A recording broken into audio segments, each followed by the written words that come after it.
तो hello friend, good morning and welcome to our channel Pro Education. तो आज है 22 जून और आज के करंट अफेयर का जितने भी मोस्ट इंपॉर्टेंट क्वेश्चन है जो कि सभी कम्पिटेटिव एग्जाम के लिए काफ़ी इंपॉर्टेंट है, इस वीडियो में डिस्कस करेंगे। तो अगर आप चैनल पर नए हैं तो प्लीज़ चैनल को सब्सक्राइब कर लीजिए। चलिए स्टार्ट करते हैं आज के करंट अफेयर का फर्स्ट क्वेश्चन। तो फ्रेंड, आज का पहला क्वेश्चन है, हाल ही में किस देश ने कोरोना वायरस के चलते वैक्सीन पासपोर्ट जारी करने की घोषणा की है? तो इसका राइट आंसर होगा ऑप्शन ए जापान। तो जापान जिसने हाल ही में कोरोना वायरस के कारण वैक्सीन पासपोर्ट जारी करने की घोषणा की है। तो फ्रेंड जापान जो कि जुलाई 2021 से जापानी यात्रियों के लिए वैक्सीन पासपोर्ट उपलब्ध कराएगा और यह पासपोर्ट डिजिटल होने के बजाय कागज आधारित होगा, जिसे स्थानीय सरकारों द्वारा जारी किया जाएगा।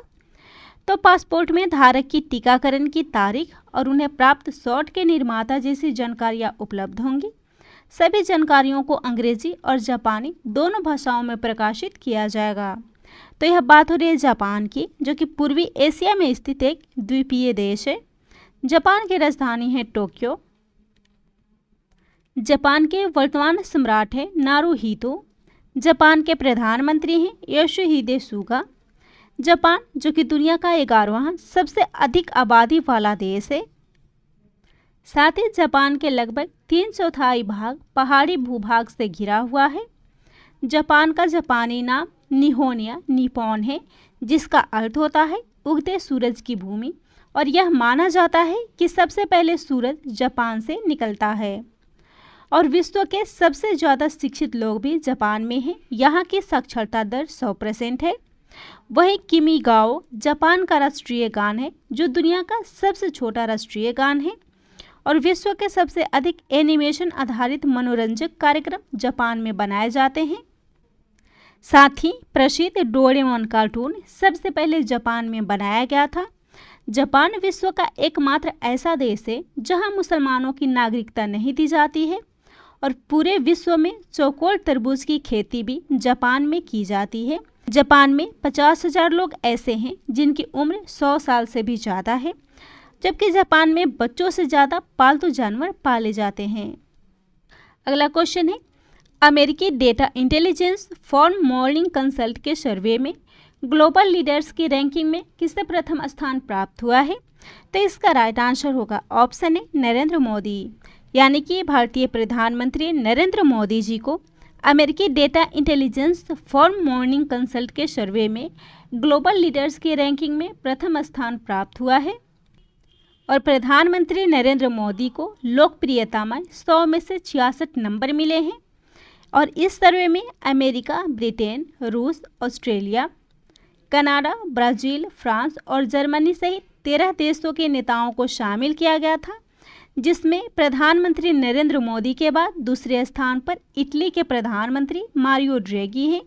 और इनके बाद तीसरे स्थान पर मेक्सिको के राष्ट्रपति लोपेज ओब्राडोर हैं। अगला क्वेश्चन है, हाल ही में भारतीय मूल के महमूद जमाल को किस देश के सुप्रीम कोर्ट का जज नियुक्त किया गया है? तो इसका राइट आंसर होगा ऑप्शन ए कनाडा। तो हाल ही में भारतीय मूल के महमूद जमाल को कनाडा के सुप्रीम कोर्ट का जज नियुक्त किया गया है। और इसी के साथ महमूद जमाल कनाडा के सर्वोच्च न्यायालय यानी कि सुप्रीम कोर्ट में नामांकित होने वाले पहले अश्वेत व्यक्ति भी बने हैं। उन्हें ओंटारियो के अपीलीय न्यायालय से पदोन्नत किया गया है, जहां उन्होंने 2019 में कार्य किया था। तो यह बात हो रही है कनाडा की, जो कि उत्तरी अमेरिका महाद्वीप में स्थित एक देश है। विश्व में क्षेत्रफल के आधार पे यह देश विश्व का दूसरा सबसे बड़ा देश है। इसकी राजधानी है ओटावा और प्रधानमंत्री हैं जस्टिन ट्रूडो। और इसके साथ ही पूरी दुनिया में सबसे ज़्यादा झीलें कनाडा में पाई जाती है। और बास्केटबॉल का आविष्कार भी कनाडा में हुआ था। अगला क्वेश्चन है, हाल ही में अपने पहले टेस्ट में 2 अर्धशतक लगाने वाले सबसे कम उम्र की खिलाड़ी कौन बनी है? तो इसका राइट आंसर होगा ऑप्शन ए शेफाली वर्मा। तो शेफाली वर्मा टेस्ट में अर्धशतक लगाने वाली सबसे कम उम्र की खिलाड़ी बनी है। तो भारतीय महिला क्रिकेटर शेफाली वर्मा, जिनकी उम्र 17 वर्ष है, ब्रिस्टल में पहले टेस्ट में 2 अर्धशतक बनाने वाले सबसे कम उम्र की और समस्त रूप से चौथी महिला बनी है। तो यह बात हो रही है शेफाली वर्मा की, जिनका संबंध क्रिकेट जगत से है, यानी कि वह भारतीय महिला क्रिकेटर हैं, जिनका जन्म 28 जनवरी 2004 को हरियाणा राज्य में हुआ था। 2019 में 15 साल की उम्र में भारत के लिए उन्होंने T20 अंतर्राष्ट्रीय मैच खेले और इसी के साथ इस मैच को खेलने वाली वह सबसे कम उम्र की महिला क्रिकेटर भी बनी थी।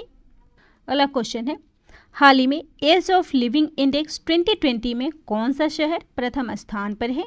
तो इसका राइट आंसर होगा ऑप्शन सी, बेंगलुरु।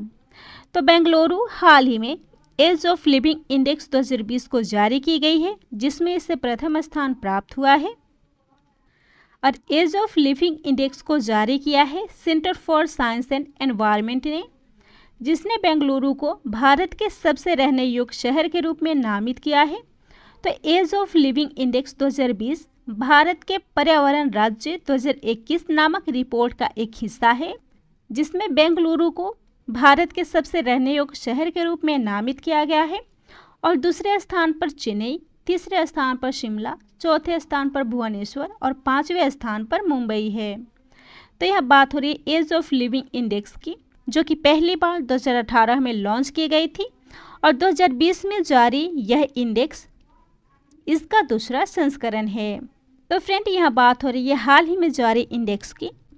तो इस क्वेश्चन से जुड़े करंट अफेयर के कुछ इंपॉर्टेंट पॉइंट्स हैं, उन्हें भी देख लेते हैं। जिसमें पहला है वर्ल्ड गिविंग इंडेक्स 2021, जो कि हाल ही में जारी की गई है, जिसमें प्रथम स्थान मिला है इंडोनेशिया को और भारत इसमें 14वें स्थान पर है।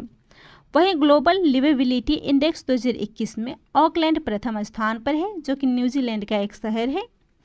एनीमिया मुक्त भारत सूचकांक 2021 में प्रथम स्थान मिला है मध्य प्रदेश को। वहीं नीति आयोग ने SDG इंडिया इंडेक्स 2020-21 को जारी किया है, जिसमें प्रथम स्थान केरला को मिला था। हाल ही में UN की world economic situation and prospectus report को जारी की गई है, जिसमें अमेरिका प्रथम स्थान पर है। अगला क्वेश्चन है, हाल ही में 2021 का फ्रेंच ग्रैंड प्रिक्स किसने जीता है? तो इस ग्रैंड प्रिक्स को जीता है मैक्स वर्स्टपेन ने। तो इसका राइट आंसर होगा ऑप्शन बी, मैक्स वर्स्टपेन। तो फ्रेंड, नीदरलैंड के रेडबुल से संबंधित मैक्स वर्स्टपेन ने 2021 के फ्रेंच ग्रैंड प्रिक्स को जीता है और यह रेस 2021 के फॉर्मूला 1 वर्ल्ड चैंपियनशिप का 7वां दौर है। और इस जीत के साथ ही मैक्स वर्स्टपेन के 131 अंक हो गए हैं और वह 7 मैचों के बाद फॉर्मूला 1 ड्राइवरों की खिताबी दौड़ में लुइस हैमिल्टन से आगे हैं। और इस ग्रैंड प्रिक्स में लुइस हैमिल्टन को दूसरा स्थान और सर्जिया पेरेज को तीसरा स्थान प्राप्त हुआ है। तो फ्रेंड, इस क्वेश्चन में बात हो रही है ग्रैंड प्रिक्स की।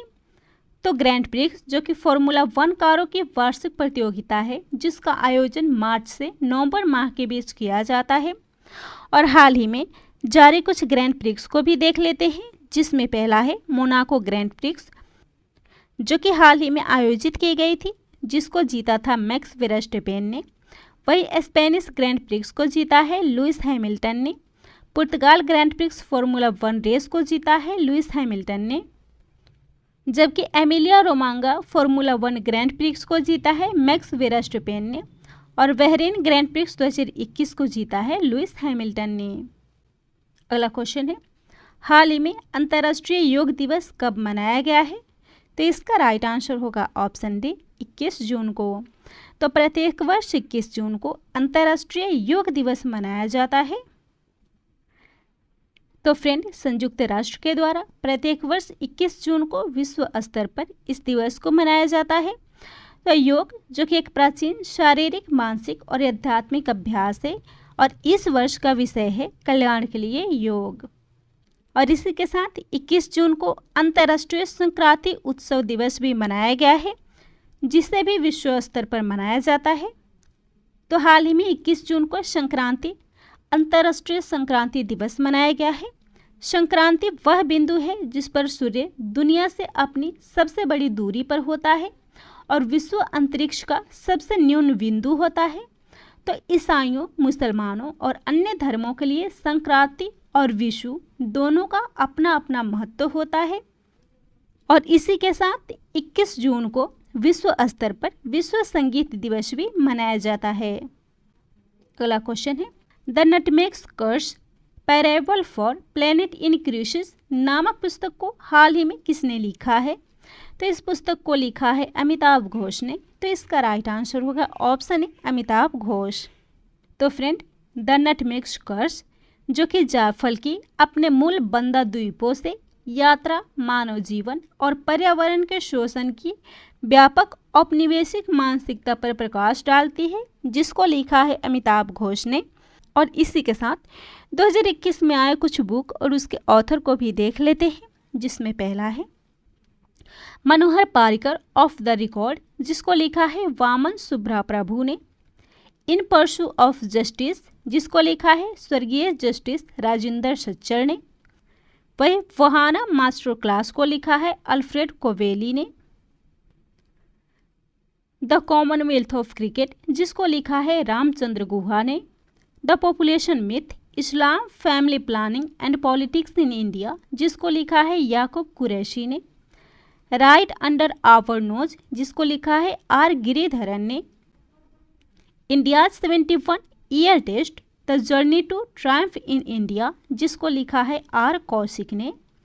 कोविड-19 सभ्यता का संकट और समाधान, जिसको लिखा है कैलाश त्यार्थी ने। वहीं ओह मिजोरम, जिसको लिखा है पीएस श्रीधरन पिल्लई ने। Knight of the restless spirits, जिसको लिखा है सर्वप्रीत सिंह ने। जुगलबंदी, द बीजेपी बिफोर मोदी, जिसको लिखा है विनय सीतापति ने। और द लास्ट क्वीन को लिखा है चित्रा बनर्जी दिवाकरुणी ने। अगला क्वेश्चन है, दिव्यांग खेल केंद्र की स्थापना किस मंत्रालय द्वारा की जाएगी? तो इसकी स्थापना की जाएगी न्याय और अधिकारिता मंत्रालय के द्वारा। तो इसका राइट आंसर होगा ऑप्शन डी, न्याय और अधिकारिता मंत्रालय। और फ्रेंड, देश का पहला दिव्यांग खेल केंद्र को गुजरात के अहमदाबाद में स्थापित किया जाएगा, जिसको सामाजिक न्याय और अधिकारिता मंत्रालय के द्वारा स्थापित की जाएगी। तो केंद्रीय सामाजिक न्याय और अधिकारिता मंत्री हैं श्री थावरचंद गहलोत, जिन्होंने खेल में दिव्यांगजनों के हित और पैरालंपिक में उनके अच्छे प्रदर्शन की दिशा में काम करने के लिए देश भर में दिव्यांग केंद्र स्थापित करने की घोषणा की है। आज का लास्ट क्वेश्चन है, हरित हाइड्रोजन पहल पर शिखर सम्मेलन की मेजबानी किस देश द्वारा की जाएगी? तो इस समिट की मेजबानी भारत के द्वारा की जाएगी। तो इसका राइट आंसर होगा ऑप्शन ए, भारत। तो फ्रेंड, भारत जो कि हरित हाइड्रोजन पहल पर 2 दिवसीय शिखर सम्मेलन की मेजबानी करेगा और यह शिखर सम्मेलन 22 जून 2021 से शुरू होगा, जिसमें ब्रिक्स राष्ट्र भी शामिल होंगे। तो यह बात हो रही है हाइड्रोजन की। तो हाइड्रोजन के पूरे डिटेल्स को भी जान लेते हैं। हाइड्रोजन के विभिन्न प्रकार होते हैं। हाइड्रोजन जो कि जीवाश्म ईंधन से उत्पन्न होता है, ग्रे हाइड्रोजन कहा जाता है, और जो कार्बन कैप्चर और भंडारण विकल्पों के साथ जीवाश्म ईंधन से उत्पन्न होता है, उसे नीला हाइड्रोजन कहा जाता है। दूसरी ओर ग्रीन हाइड्रोजन पूरी तरह से अक्षय ऊर्जा स्रोतों से प्राप्त होता है। और हमारे जीवन में ग्रीन हाइड्रोजन का काफ़ी महत्वपूर्ण योगदान है। ग्रीन हाइड्रोजन जो कि पर्यावरण के अनुकूल है, क्योंकि इसके उपयोग से शून्य उत्सर्जन होता है। यह एक स्वच्छ जलने वाला अणु है जो लोहा और इस्पात, रसायन और परिवहन जैसे क्षेत्रों को डिकार्बोनाइज कर सकता है। और ग्रीन हाइड्रोजन स्वच्छ विद्युत गतिशीलता की ओर परिवर्तन में भी मदद करेगा और साथ ही ऊर्जा भंडारण के लिए खनिजों और दुर्लभ पृथ्वी तत्व आधारित बैटरी पर निर्भरता को भी कम करने में मदद करेगा। तो यह था आज के करेंट अफेयर का टॉप 10 इंपॉर्टेंट क्वेश्चन। वीडियो पसंद आता हो तो वीडियो को शेयर कीजिएगा, चैनल को सब्सक्राइब कीजिएगा।